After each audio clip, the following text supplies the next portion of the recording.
दोस्तों, हिंदी साहित्य की दुनिया में ऐसी अनेक महान कवि हैं जिन्होंने अपने लेख के जरिए अपनी ओर आकर्षित किया है।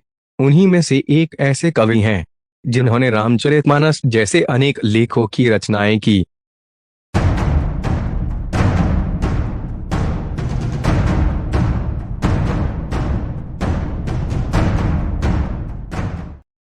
नमस्कार, मैं हूं अभय।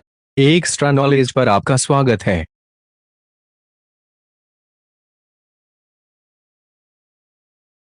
तुलसीदास का जन्म उत्तर प्रदेश के बांदा जिले के राजापुर सात गांव में सन 1532 में हुआ था।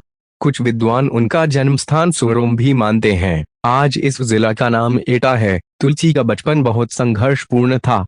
जीवन के प्रारंभिक वर्षों में ही माता पिता से उनका बिछोह हो गया। कहा जाता है कि गुरु कृपा से उन्हें राम भक्ति का मार्ग मिला। वे मानव मूल्यों के उपासक कवि थे। राम भक्ति परंपरा में तुलसी अतुलनीय है। रामचरितमानस कवि की अनन्य राम भक्ति और उनके सृजनात्मक कौशल का मनोरम उदाहरण है। उनके राम मानवीय मर्यादाओं और आदर्शों के प्रतीक हैं, जिनके माध्यम से तुलसी ने नीति, स्नेह, शील, विनय, त्याग जैसे उदात्त आदर्शों को प्रतिष्ठित किया। रामचरितमानस उत्तरी भारत की जनता के बीच बहुत लोकप्रिय है। मानस के अलावा कवितावली, गीतावली, दोहावली, कृष्ण गीतावली, विनय पत्रिका आदि उनकी प्रमुख रचनाएं हैं। अवधी और ब्रज दोनों भाषाओं पर उनका सम्मान अधिकार था। सन 1623 में काशी में उनका देहावसान हुआ।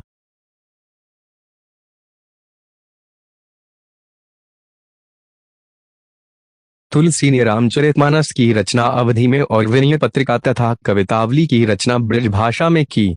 उस समय प्रचलित सभी काव्य रूपों को तुलसी की रचनाओं में देखा जा सकता है।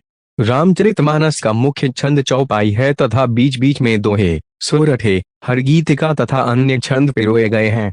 विनय पत्रिका की रचना गेय पदों में हुई है। कवितावली में सवैया और कवित छंद की छटा देखी जा सकती है। उनकी रचनाओं में प्रबंध और मुक्तक दोनों प्रकार के काव्यों का उत्कृष्ट रूप है।